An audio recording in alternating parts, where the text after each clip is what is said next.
In this episode, I'm going to show you everything you need to get started building your very own MetaTrader expert advisor. There's a couple of things that you need before beginning this episode. First, I really recommend that you have an integrated development environment set up for yourself. You can check out my episode on building your own AI-powered one, which is what I'll be using for this particular development that I'll be doing. Secondly, you need to have MetaTrader5 up and running on your endpoint. That's really important because it'll help you to see exactly how it's working and make sure that it's all going to plan. Once you've got those things in place, let's get started. If you're following on from where we left when building your own development environment, the file structure on the side should be pretty familiar to you. The stuff over here I'm running, and you can absolutely check that out on my GitHub. The link is in the description. But for now, we're going to create a brand new file in our advisors folder called RSI Trading Tutorial YouTube.mq5, and that's all there. There's a few things we're going to do in this episode. First, we're going to add in a couple of system functions, and then by the end of it, you'll be able to have it print the latest price of whatever asset you happen to be monitoring it. And I'll show you what that looks like on mine. The first thing we want to do is create our little title screen. So we'll do this here. Now we want to start by adding in our expert initialization function. So we'll do that here. What this function does is it effectively runs every time you start your trading bot. So it can be a really helpful place to print whatever parameters you want to look at or whatever you want to do. For now, we're just going to print a cool little welcome message. And most importantly, we need to return that the initialization has been successful. So return and it succeeded. Like I said, super helpful place if you want to print parameters that you want to monitor, or maybe a note to yourself to remember something to do with your trading. Up to you. Next, we want to add in our deinitialization function, which runs every time the trading bot finishes running. This can be a really helpful place to record messages if something goes wrong and you don't really know why it stops running. Okay, so void, and here I've just put a fun little thing that it has saying goodbye, and I'm also going to say print the reason for that it closed, and that could be anything. It could be that you got a parameter wrong, or maybe you turned off your bot, or maybe you reset it. Okay.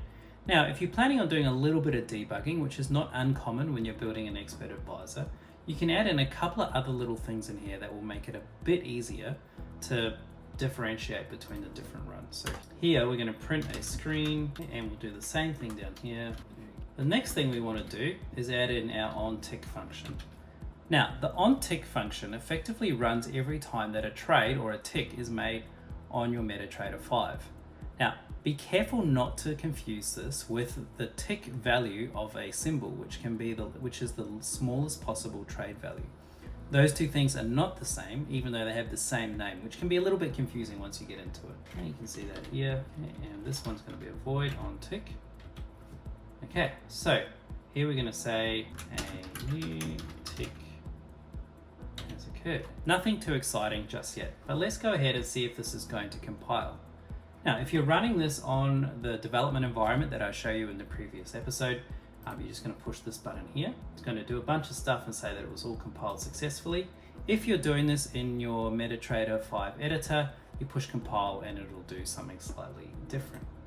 Okay, let's get this onto our MetaTrader 5. I'll remove this one that I'm developing for a customer. Okay, and if we go to our expert advisors and refresh that here, and here is our brand new RSI trading bot tutorial. Okay, we'll drop it in there. Right now we've got no input parameters, that's fine. We want to allow algo trade. So this is the screen that came up. Okay, so we've got no input parameters, which is fine, and we want to allow algo trading, so we'll push OK. Right, and if we go to our experts, look at this. Every time a new trade occurs, we get a new tick has occurred. So that's pretty cool. However, it's probably not really that useful, so maybe something that might be a little bit more useful would be for us to figure out what the current close price is, which should be the most recent price.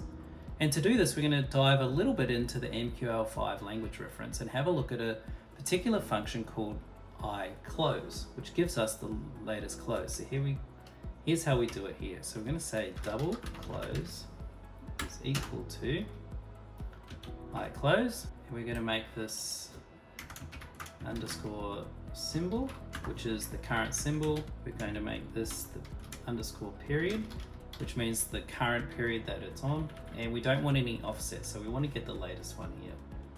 Let me just move that out of the way for now. Okay, and then we want to print most recent close is equal to the close value. Let's compile this. Okay, no errors.